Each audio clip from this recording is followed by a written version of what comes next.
Buenos días, Julio. Qué alegría que estés aquí con nosotros. Estamos desde Caracas, Venezuela. Tú estás desde México, venezolano en México, Sí. psicoterapeuta gestal, experto en duelos. Qué gusto que estés acá. Gracias. Yo estoy muy contento de poder salir por esta ventana en tu compañía y con todas las personas que se unan.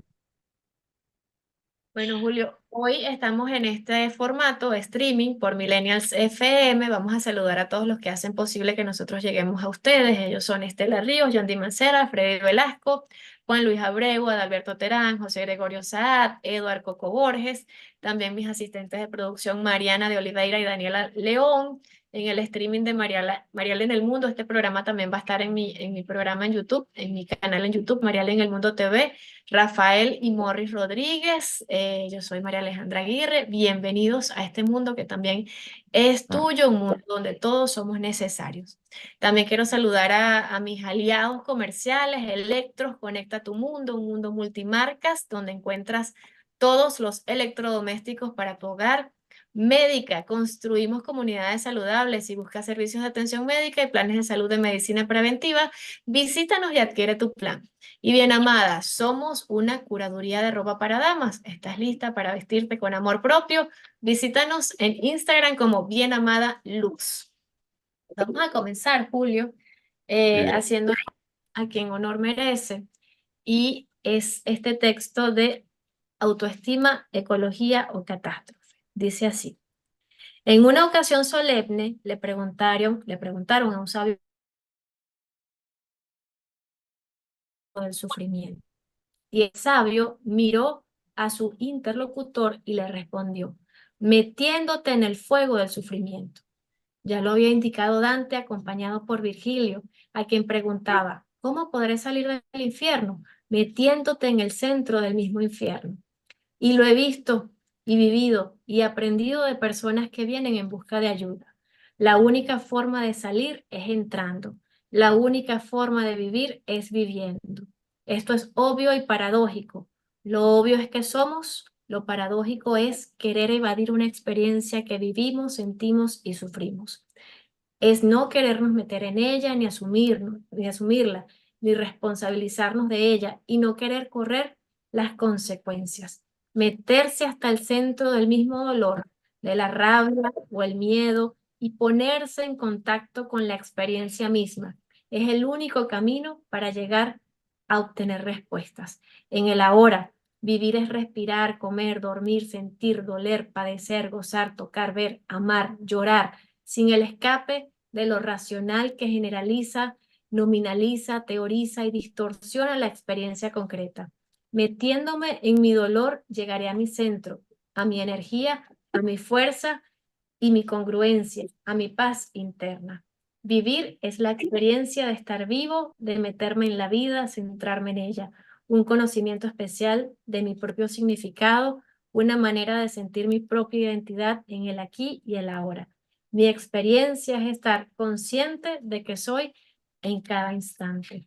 Este es un libro, Manuel Barroso, a quien honramos el día de hoy y, y le agradecemos todos sus aportes a la psicoterapia y al crecimiento humano en Venezuela.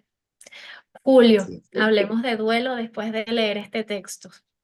sí. Y sabiendo que él físicamente ya, además, es muy pertinente iniciar esta conversación con ese texto tan sabio de Manuel.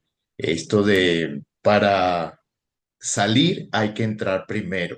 Esa frase tan sencilla y tan aplicable a todos los procesos humanos, en particular del duelo. Para salir del duelo hay que entrarle, hay que entrarle como los buenos, hay que entrarle que esté sin temor y también entrarle quitándole un poco esa palabra pesada de decir duelo, porque duelo nos suena inmediatamente a dolor, ¿verdad? Es lo que más. Duelo, dolor. Pasar por un duelo es doloroso. Y sí lo es, pero es también liberador. Entonces, un poco desmitificar la palabra duelo es necesario.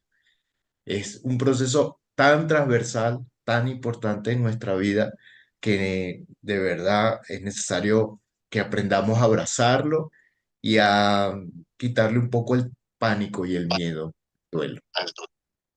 Te decía hace rato, cuando estábamos chequeando aquí el audio del Zoom, del Instagram, que a veces estamos pasando por un duelo y no estamos identificando que estamos en duelo. Ujú. ¿Cómo reconocer que estoy trabajando un duelo? Porque los duelos no siempre son la muerte, pueden ser otros procesos. Es que estamos en procesos de duelo constante. Hoy, 9 de agosto, estamos duelo del 8 de agosto que ya pasó. Entonces, lo que vivimos, ahí hay cantidad de cosas que dejaron de ser ayer para todo el mundo. Entonces, el duelo es un proceso transversal. Darnos cuenta de eso es simplemente estar vivos, dando cuenta de que estamos en continuo de ganancia y de pérdida todo el tiempo, hasta la respiración. Inhalo el aire y lo tomo y después lo tengo que soltar. Entonces, estoy haciendo un duelo de la expiración de lo que suelto. Y aprovecho esa idea, ¿no? Porque el duelo es en general eso, es solamente tomar y soltar, tomar y soltar. En ese proceso es que estamos todos. Y bueno, por supuesto hay duelos mayores, duelos más chiquitos, duelos microduelos. Ahora que estamos con ese término de los micro, ¿no? Dice, esa es una microagresión, Entonces, pues también hay microduelos de todos los días, ¿no? Cuando nos levantamos y dice, cumpliste ese año, ya no tienes tanto, ahora es un año más. Entonces, ese microduelo de lo que cambia todos los días. Y entrenándonos en esos microduelos, podemos abordar los grandotes, ¿no? Los fuertes, esos que hacen que la vida se devaste y dice, bueno, ¿dónde estoy parado? ¿No? Estoy confundido ahora con este cambio tan importante. Pero sí, es importante empezarnos a dar cuenta de los chiquitos para poder elaborar los grandes. Así cada día. ¿Qué hace que sea tan difícil soltar? Porque cuando respiramos, es verdad, no somos conscientes de que tomamos aire y lo soltamos, tomamos aire y lo soltamos, pero hay cosas que nos cuesta mucho soltar. ¿Eso a qué obedece en la naturaleza del ser humano, Julio? A todos los problemas que tenemos, que es que se nos atraviesan las mentes, la mente y las creencias, ¿no? Y las falsas creencias. Entonces, como por ejemplo, el matrimonio es para siempre. Bueno, eso es una creencia, ¿no? O el matrimonio es hasta la muerte. Bueno, hasta la muerte del amor. Entonces, cuando se nos atraviesan las creencias, lo mental sobre todo, pues ahí empezamos a aferrarnos. Es como tan absurdo como decir, bueno, nada más lo importante es inspirar y expirar, ¿no? Por ejemplo, si tenemos esa creencia, entonces, claro, nos aferramos a los trabajos que ya no nos gustan, nos aferramos a las relaciones tan contaminadas, que están tóxicas, etcétera. Y también hay otro aferramiento a las creencias. Bueno, yo siempre pensé que, por ejemplo, manejar sincrónico era lo mejor del mundo, hasta que probé el otro, pero el automático, por ejemplo. Y ese es un ejemplo muy trivial, pero así, el aferramiento siempre está en lo que creemos y lo que no queremos ver del fluir de la vida. Siempre hay un soltar. Cuando no le gusta decir siempre, ¿no? Pero ahí hay una excepción, lo permanente es el cambio y como hay cambios, siempre nos va a tocar tomar y soltar. Entonces, esa es la dificultad de lo que creemos. Entonces, en terapia, pues sí, para los procesos de duelo, pues tenemos que trabajar mucho con las creencias. Yo recuerdo un taller que hice contigo de duelos y recuerdo que uno de los puntos eran los apegos, ¿no? Los tipos de apego, de qué manera nos apegamos y cómo aprendemos a apegarnos afectivamente a las personas, a las ideas. ¿Qué es lo más sano? ¿Cuál es la forma de apego más sana? Bueno, para que ese dolor no nos no nos destruya por dentro o nos sintamos que nos estamos muriendo cuando llegan esos duelos tan fuertes. Sí, el apego, como bien los dices, bueno, eso es ahí está la teoría del apego de Bowlby, ¿no? Que, por mencionar, ese es un señor psicólogo que nos contribuyó a describirnos cómo nos aprendemos a apegar y aprendemos desde chiquititos a hacer eso, desde cómo nos relacionamos con nuestra mamá. Entonces, si nuestra mamá era una mamá despreocupada, entonces ahí la gente es la desapegada total. Bueno, como no me quieren, yo por mi cuenta. O al revés, si la mamá es muy encimosa, está todo el tiempo, entonces desarrollamos una dependencia también, ¿no? Entonces, y hay otro tipo de apego en esa teoría que es el apego más sano, que es el apego seguro, en el cual justamente puedo hacer contacto y me siento seguro si mamá se va un rato porque sé que va a volver y va a estar ahí. Entonces, cuando encontramos esa forma de apegarnos desde la seguridad, desde confiar, también nos podemos separar. Y cuando llega la despedida más grande, pues también podemos confiar en que esa experiencia nos trajo un aprendizaje y un crecimiento y que ese crecimiento va a estar con nosotros. Entonces, tiene que ver ese apego, la forma en que vivimos el duelo, tiene que ver con lo aprendido de niños a pegarnos con mamá sobre todo, y también tiene que ver con el desarrollo de la seguridad en el niño y la seguridad como adulto. Entonces, cuando tenemos una pérdida, si hemos trabajado en nuestra seguridad, en nuestra inteligencia emocional, pues ese soltar va a ser mucho más fácil. Entonces, tiene que ver con eso, con estar, con hacernos seguros en el cambio. Me decías también que el duelo, que el proceso de duelo es como un columpio, ¿no? Sí, Vengo, sí lo sí. supero, pero no puedo, pero es que no me puedo olvidar de esto, pero es que mira cómo me hacía el café, pero es que mira, yo me levantaba al trabajo y yo hacía esto y este era mi ritual y ahora no lo tengo. ¿Cómo transitar ese columpio? ¿Cómo montarme ahí que bueno, sé que voy un día para adelante, un día para atrás? Un día y a veces unos minutos, ¿no? Cuando hay una pérdida mayor y estamos, a veces por un momento estamos llorando, en los 5 minutos estamos otra vez tranquilos, después nos podemos reír de algo, después estamos consolados. Después estamos consolados, después volvemos a llorar. Entonces, Entonces, esta que es muy natural, y hay que decir, ¿no? Porque hay gente porque hay que gente dice, "Ay, pero que me dice, estoy ay, pero me volviendo estoy loco volviendo o loca porque loca. es que en un momento me siento así y en otro me siento distinto". Bueno, porque eso es así como funciona nuestra neurología, así como funciona nuestro cerebro. Somos personas que van transitando en polaridades y el duelo no es la excepción. Entonces, cuando estamos en un duelo, independientemente de si tiene mucho tiempo o poco tiempo de la pérdida, pasamos por esos cambios y hay que entenderlo y hay que saber que son naturales, que todo tiene una oscilación. Entonces, en algún momento estoy muy triste, en otro momento no, independientemente de la etapa del duelo. Entonces, eso a veces confunde, porque dice, bueno, pero si yo estoy en esta etapa, ¿por qué me siento así? Y hasta produce culpabilidad. Se acaba de morir la persona, vamos a hablar del duelo por muerte, y resulta que siento alivio. Digo, no, pues yo no puedo sentir alivio y estoy en el velorio y no estoy llorando a mares. Pero eso puede pasar, porque aún en las etapas tempranas del duelo puede estar oscilando entre la recuperación y el dolor de la pérdida. Entonces, es importante decir esto para que en esta información la gente vaya sabiendo, no pasa nada. Tienes momentos de momentos independientemente si la pérdida es reciente o hace tiempo. También al revés, ¿no? Si pasan 20 años también y en algún momento no te vas a desgarrar, pues, obviamente porque el proceso de duelo va, pero puede ser que pasen 20 años de una pérdida y un día, en un momento, recuerdes y te sientas triste. Eso también forma parte de la oscilación de ese balance y de ese columpio donde estamos todos los seres humanos.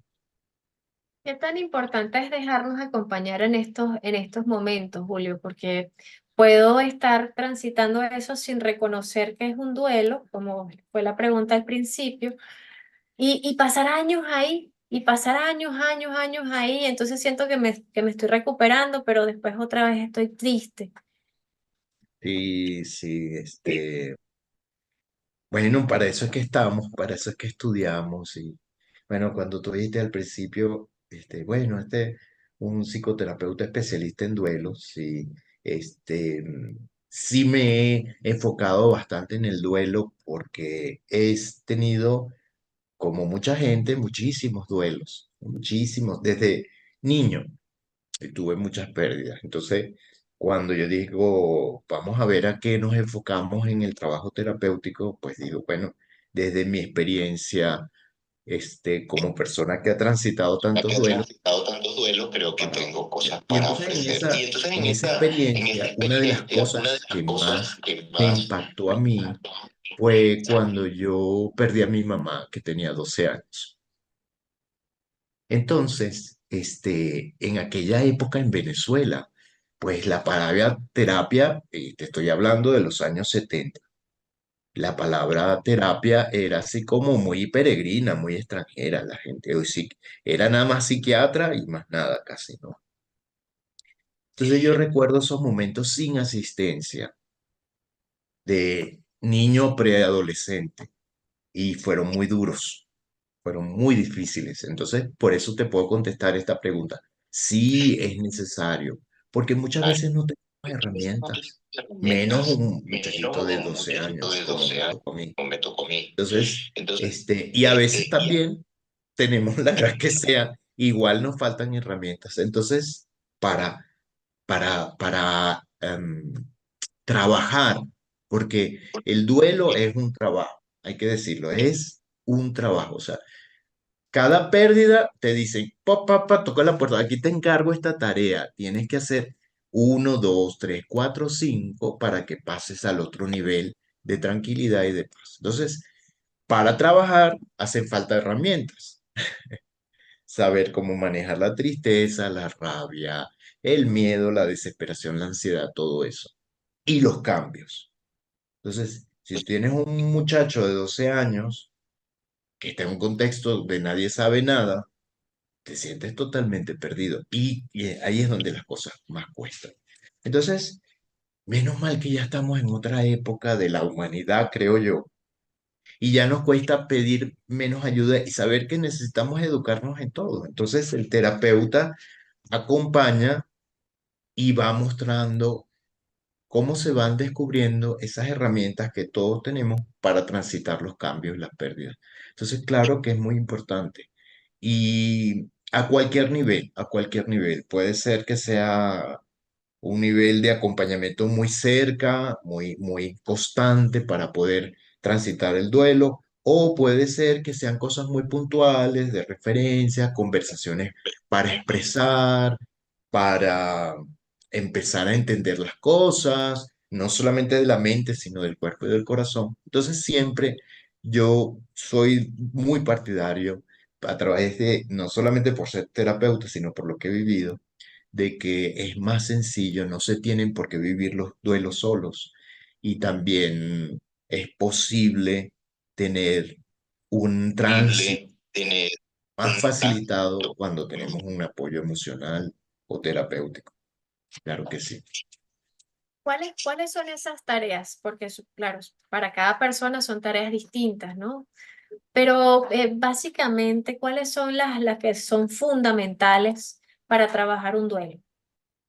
Bueno, las fundamentales tienen que ver con las emociones, lo más importante, porque también hay que decir que los duelos son procesos fundamentalmente emocionales. Entonces, pues tienen que ver con manejar cada una de las emociones que se van sucediendo, reconocerlas, primero reconocer que tengo miedo, reconocer que estoy confundido, reconocer que tengo rabia, y porque hay algunas que son más fáciles de reconocer, bueno, se perdió tal cosa, es, ok, aceptado llora y tal. Ajá, pero además, en esa es la tapa, después por debajo, ¿por qué me quedé así? ¿Por qué tengo este abandono? Etcétera, etcétera. Entonces hay otras que están ahí y también son necesarios trabajar la rabia, la indignación, Entonces, esa es una de las tareas principales, abocarnos al mundo emocional, irlo decantando, irlo procesando. Y otras cosas fundamentales en el duelo es la reconstrucción de tu vida sin lo que está perdido, ¿no? Y esa parte es muy laboriosa, ¿no? Es, por ejemplo, eh, una persona que el papá se muere, el papá se muere en la casa y resulta que ese papá era el proveedor económico de la casa, ¿no? Era el que trabajaba, el que llevaba el dinero y bueno, están a lo mejor los niños y la mamá no trabajaba, etcétera, etcétera. Ya eso se ve cada vez menos, pero suponte.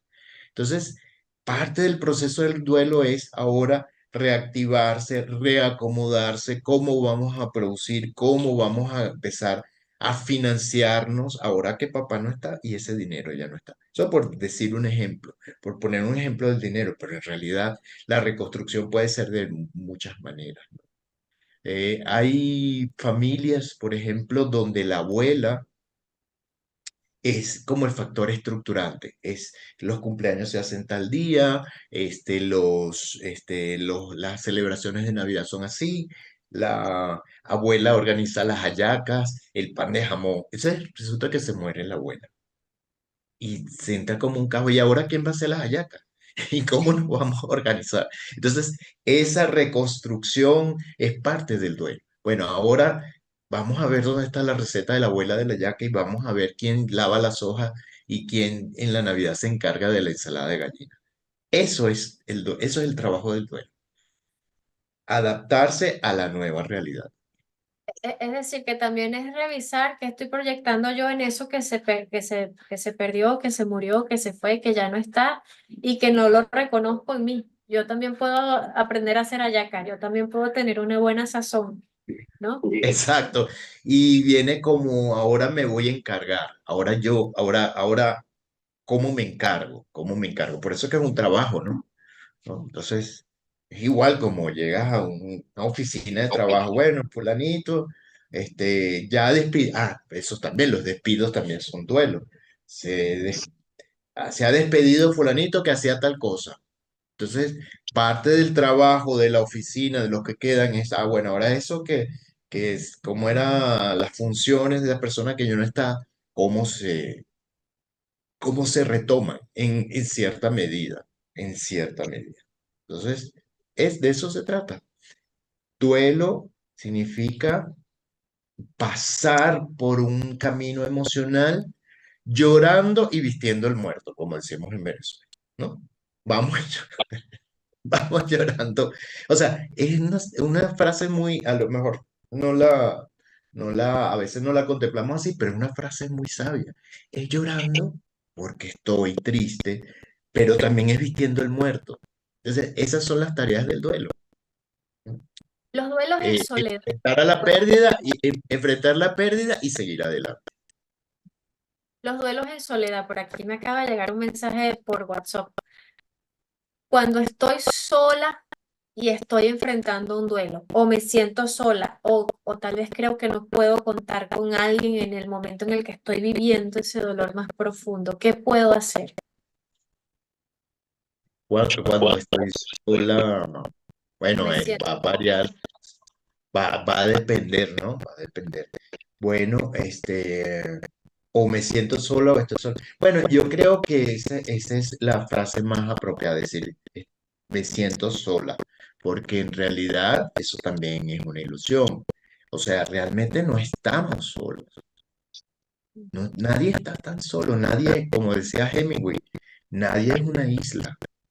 Ahora, tengo derecho a estar solo también. O sea, a apartarme. Y es sabio. Y hay momentos del duelo donde eso es muy válido. Bueno, como los animalitos, ¿no? Que son tan sabios también en la naturaleza.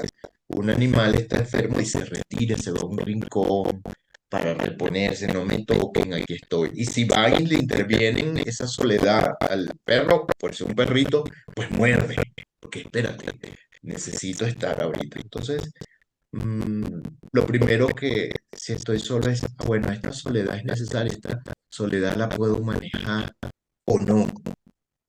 Y dándome cuenta de eso, entonces ya moverme a donde tenga que ir.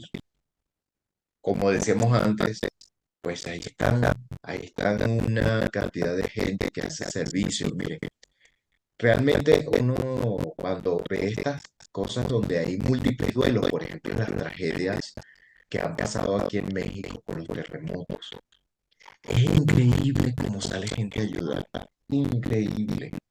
Y la solidaridad como florece. Una de las cosas más bonitas que yo he visto aquí en este país, en México, fue justo después del terremoto del 2017, cómo la gente se organizó para ayudar, los voluntarios.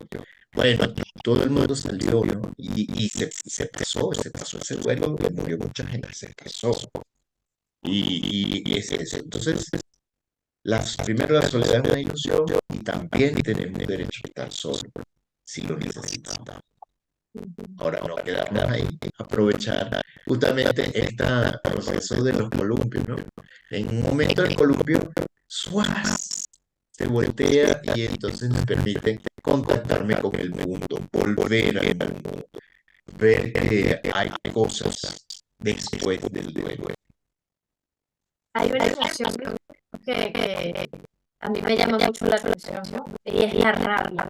Esa rabia que es una rabia también que es negación y es culpa al otro, ¿no? ¿Qué hacer con esa rabia? Julio? Igual que todo, inspirarla, reconocerla, como decía, es lo que decía Barroso en el texto que leíste, ¿no? Entrarle. No le tengo miedo a la rabia, a ver, canalizarla, eso sí, para que no se convierta en violencia, pero para que esa agresividad de la rabia esté ahí. Entonces, pues, bueno, a mí me gusta mucho el trabajo corporal con la rabia, ¿no? Así es por decirme, ¿qué podemos hacer por la rabia? Trabajar desde el cuerpo sobre todo, ¿no? Porque la rabia es como es como andar con el carro sin radiador. O sea, si se te quita el agua del radiador y tú llevas el carro así, se te funde el motor, ¿verdad? Entonces, ¿qué hay que hacer? Pues echarle agua al radiador, hay que cuidar el cuerpo, no tener rabia y a salir a caminar, a patear. Siempre que tenemos una herramienta aquí. Hay una cosa maravillosa, aunque hay terapeutas y psicólogos que no están de acuerdo con esto que voy a decir, pero a mí me ha resultado, y todos los 20 años que tengo trabajando con esto, pues resulta, es quebrar lazos. Quebrar lazos. Sí, como lo que es. Quebrar lazos es una experiencia, lo voy a decir así, orgasmática. Cuando tienes rabia, nada, te vas a un patio, te vas a un sitio, agarras la piel. Dices, eso es simbólico de lo que perdí, del enojo que tengo. Entonces tú levantas tu plato, respiras lo quiebras en el momento en que eso está allá con el alma, porque ya se quiere levantar el alma. Cuando lo haces de verdad en el alma, el plato quebrado, y hay algo que se eleva del espíritu cuando haces eso. Porque en realidad ya te la física, no, bueno, yo soy tan sano que nunca me da la rabia. Y en alguna parte del cuerpo se va a guardar ese enojo. Entonces hay que sacarlo. ¿Cómo? Pues simple con una acción, no con una mente. Ay, me gusta decirlo mucho. María, las cosas realmente no se curan con la mente. Y yo pensando, tengo rabia, se me va a ir. No se va, se te queda. Ay, porque yo la relación es verdad, que yo soy gente buena. Y en realidad no tengo que profundizar esa rabia. es una máscara que ponen. Pero si lo agarras y esa raya la camino como los niños cuando andan en la rabia que le dan una cosa que quieren hacer y ¿oíste? Los niños cuando van así, la persona así. Exacto, la taza sacando de su cuerpo. Entonces, han ido ser conscientes de que la hacerse el cuerpo para desalojar a través del agua alrededor y no correr el carro así. Hace rato, elaborar la vida sin lo que no es una pérdida, o sea, con lo que yo tengo. Elaborar paso por, bueno, si tengo esta rabia, tengo que sacar esta rabia de aquí, porque ¿qué puede pasar? Que tengo enfermo, o entro en depresión, que también me pone con el concepto de vulnerabilidad. Claro, pero bueno que mencionas eso, porque sí hay mucha evidencia científica de que el duelo es un factor que predispone a enfermedades. Sí, no se trabaja. Cuando bueno, ¿y qué tal haciendo tu acompañamiento? Sí, por más liviano que sea el duelo, pues no sabe qué implicaciones tiene a veces debajo. Entonces es necesario verla. Porque, bueno, el duelo, mira, las personas que están en duelo son más propensas a accidentes. Bueno, porque has traído y confiado, entonces en la práctica fracturas, cosas. Eso está estadísticamente descrito. Puedes tener accidentes, puedes tener agravamiento de condiciones de salud preexistentes. Es decir, si una persona, por ejemplo, sufre de hipertensión y no la tiene controlada, cuando ocurre algo importante se le puede agravar. Diabetes, problemas inmunológicos, todo eso. Entonces, que es importante es que nos tomemos estos procesos en serio, porque pues, simplemente es un periodo de vulnerabilidad. Volvemos muy vulnerables. Si el duelo es un duelo mayor, más vulnerable todavía. Entonces, ahí también hay evidencia de cómo, por ejemplo, enfermedades que uno dice dentro de lo que ocurre en los años de un duelo mayor se disparan. Entonces, cáncer, ¿no? Cáncer. Y eso está registrado, no es que uno lo quiera ver así. Y cosas inmunológicas, ¿no? Entonces, qué importante saber esto, qué importante saber que hay una forma de transitar los duelos más sencillos que nos eviten problemas después mayores. Porque, fíjate, también otra forma de ver el duelo es que estamos entre la autodestrucción y la autoconstrucción. Ese coloquio es eso también, ¿no? Entonces, si nos sumimos en la pérdida y todo se acabó porque fuiste, pues puedo irme neuróticamente y inadecuadamente hacia mi autodestrucción. Así vamos a hablarlo también, ¿no? O si puedo ir haciendo la elaboración y hacer los trabajos necesarios, puedo ir hacia mi autorrenovación y autoconstrucción. Entonces, ahí está.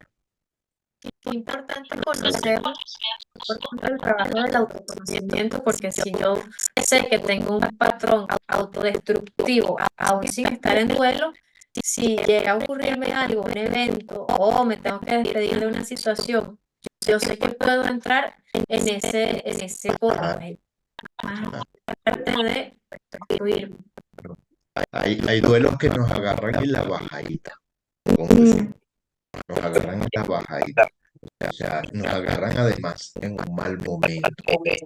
Ahí es donde tenemos que cuidarnos, buscar ayuda, porque, bueno, eso que decía antes, la palabra calza muy bien, es una vulnerabilidad. El transitar un duelo es vulnerable. Y hay muchos tipos de duelo, muchos que hemos vivido, y hay duelos que son múltiples, ¿no?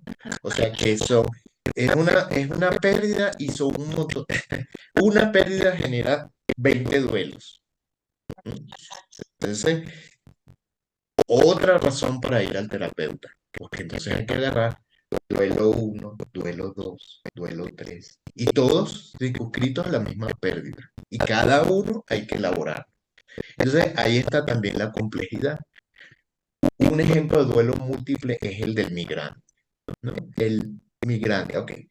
Tú un día estabas en Venezuela y otro día a pie, en barco, como sea, llegaste a otro punto de la Tierra.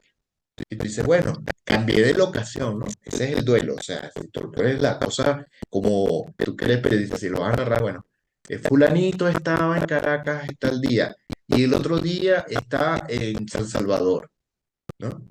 Entonces, ese es el hecho tal, pero cuántas cosas, la maleta, cómo llegaste, cuánto dejaste, el trabajo, los amigos. El lenguaje, si te vas a otro país, hasta tienes duelo del idioma. Entonces, una sola cosa genera múltiples duelos, múltiples, y hay que trabajar. Entonces, bueno, ¿cómo más podemos hacer este llamado para que la gente diga, me voy a tomar esto con la pausa y el trabajo que tengo que hacer? Y si a eso se suma que quienes están a mi alrededor pueden estar también transitando por procesos de duelos múltiples, entonces tenemos un ambiente caotizado, ¿no? Exactamente, sí, es muy demandante, demandante. Ahora, en esto que dices hay algo importante para resaltar. Y relacionado con la pregunta del duelo en soledad, pues nosotros somos criaturas tribales, o sea, nosotros somos clan, o sea, como de manada. Los seres humanos somos totalmente manada. Y el que no quiere entender eso, pues también tiene una creencia, pero biológicamente somos mamíferos, somos de manada. Y pues, la antropología y los sociólogos van a decir amén en esto que estoy diciendo. Entonces, cuando nos refugiamos en el clan, en la comunidad, el duelo es más fácil. Es más fácil, porque inclusive el duelo compartido un poco lo que mencionaba antes de lo que había pasado aquí en México con los terremotos. Bueno, la gente hizo red, se unió, aunque parezca más caótico, también tiene un aporte positivo, ¿no? Porque entonces nos vamos apoyando, nos vamos consolando. Y el trabajo de duelo en particular, a mí me gusta muchísimo como terapeuta trabajarlo en grupos de duelo. Se potencia mucho más. Los talleres de duelo presenciales, el trabajo de el duelo en grupo es bueno, es potente, porque pasa que entonces ahí encontramos las resonancias entre las personas, ¿no? Entonces lo primero que, sí, así. Lo primero que surge en un taller de duelo es, te entiendo, porque yo también estuve ahí. Y entonces esa pena compartida es menos pena. Julio, las ceremonias, ¿qué importancia tienen para un duelo, así no sea una muerte? Se puede Uh, hacer una ceremonia de, ya no quiero estar en ese trabajo, me tengo que despedir, ya no es lo que yo quiero, ya esta pareja no es la que yo quiero, no puedo seguir aquí. La ceremonia a ese proceso es importante. Importantísima. Y ahí conectas las ceremonias, ¿no? Conecta a los psicólogos, a los psicoterapeutas con la psicomagia. Porque, ¿qué es lo que pasa? Bueno, a mí yo respeto mucho el uso de cuando tenemos la psicomagia, no por superstición, sino por apoyo a los procesos. Porque, bueno, Jodorowsky, que es este señor que aportó tanto en este término de la psicomagia, no es esoterismo, es manejar los rituales, es manejar los rituales. ¿Por qué? Porque hay una parte de nuestra mente, por decirlo así, para no hablar de inconsciente, hay una parte de nuestra mente que no entiende sino en forma ritual y simbólica. Y esa parte de nuestra mente necesita también de ser refugiada y de ser atendida. Entonces, por más que yo me lea libros del duelo, intelectualice o haga todo, si yo no hago un trabajo simbólico, hay una parte de mí que no está captando la información. Entonces, yo necesito, por ejemplo, ir al mar, pararme en la costa, agarrar un barquito y dejar que el barquito se vaya, por ejemplo, o tirar unas flores al mar. Entonces dice, bueno, pero eso no es lógico, porque flores se van a echar a perder en el agua del mar y todo eso. Entonces lo vemos de aquí, pero en el corazón o en un lugar de tu mente es necesario eso. Es necesario pasar por ahí, porque necesitamos la parte ritual. Eso es esencial.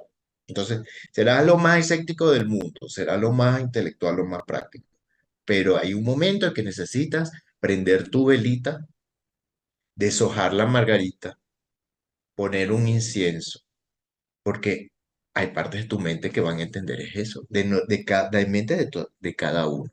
Entonces, los seres humanos somos criaturas simbólicas porque tenemos una parte en nuestro organismo, en nuestra estructura psíquica, que solamente entra por los símbolos, solamente.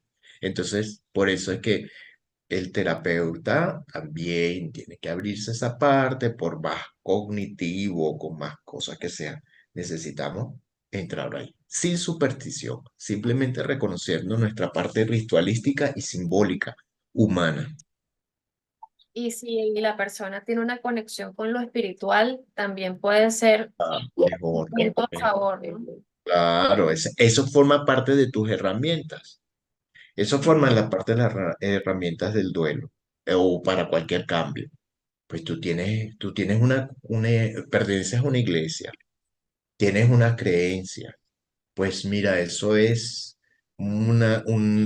esa es una forma de que tienes un martillo, tienes un serrucho para trabajar, para elaborar el duelo, o tienes una escoba para barrer en esa espiritualidad. Claro que sí. Ahora, no es la única, ¿ah? Porque también esa escoba o ese serrucho de la espiritualidad nos puede llevar a procesos falsos, bien, ¿no? Sí, nos puede llevar a tapar cosas. Entonces, como toda herramienta, depende de cómo la usemos. Yo puedo utilizar una escoba para barrer y limpiar, o puedo agarrar la escoba a caerme a escobazos. ¿Eh? Entonces, utilizo esta metáfora porque, por ejemplo, hay religiones que siembran mucho la culpa, ¿no? Entonces tú, pero bueno, entonces, ay, pero ¿cómo si Dios me va a perdonar? Porque entonces no atendí a esa persona como era. Entonces, agarra la religión para caerte a escobazo. Y ahí viene también el motivo. Ajá, ahí viene. Entonces, sí, espiritualidad maravilloso, es una herramienta, pero depende cómo usas la escoba. Y cómo vayas a usar tu espiritualidad, también te puede ayudar un terapeuta. Es que, te voy a contar una anécdota rapidito, porque yo trabajé 3 años en cuidados paliativos en el Hospital Oncológico Luis Racetti, y ahí fue donde realmente aprendí del duelo. Ahí sí aprendí. 3 años con pacientes moribundos. Entonces, hubo una señora que yo atendí que fue hasta chistoso después me parece, ¿no? Y la señora estaba llore, llore, llore, llore, llore, llore. Porque esa señora, ella estaba en cuidado paliativo y ya, bueno, estaba en los últimos días. Y llora y llora y llora la señora. Y entonces, bueno, ¿y qué le pasa? Dice que tengo un gran problema, un gran problema. Dice pero ¿qué se le pasa, señora? Bueno, es que yo sé, yo he aceptado que yo ya estoy en mi última etapa, yo me voy a morir. Pero es que cuando yo me muera voy a ir para el cielo y me voy a encontrar con mi esposo y yo no lo quiero ver. Yo no me quiero encontrar con él. Entonces, bueno, la señora tenía una fe en el cielo y todo eso, pero estaba jugando ahí en su contra, ¿ves? Entonces, eso es lo que yo digo que es como caerse de escobazo. Bueno, pero afortunadamente la señora lo expresó, trabajamos con eso y entonces, ajá. Es que a lo mejor con su fe, ¿no? A lo mejor su esposo cuando esté allá en el cielo y usted se encuentra, él va a estar distinto, entonces ya hubo un trabajo ahí que hacer con la señora, ¿no? Pero Julio, Un ejemplo. Un mensaje para quienes, bueno, están acompañando a una persona que está transitando por un duelo y, bueno, tal vez no se sienten identificados con lo que la persona está sintiendo, está pasando, quieren ser empáticos, pero hay cosas que no se pueden decir a una persona que está, o no se debe decir a una persona que está pasando un duelo. ¿Cuáles son esas cosas que no debemos decirle a alguien que está transitando un proceso difícil de pérdida en su vida? Sí, muchas cosas que son inadecuadas. Bueno, inclusive yo diría que casi cualquier cosa puede ser inadecuada, depende del momento. Y entonces es mejor cuando uno está con una persona en duelo, más bien escucharla, más bien dejar que hable y solamente decir estoy aquí contigo, estoy aquí, porque de verdad, si me pones esa pregunta, hay muchas cosas que pueden ser meter la pata. Ujú. Sobre todo cuando uno dice, no, eso se supera, el tiempo lo cura todo, ánimo. Ay, dígame una que se utiliza mucho aquí en México y es terrible. Ponle ganas.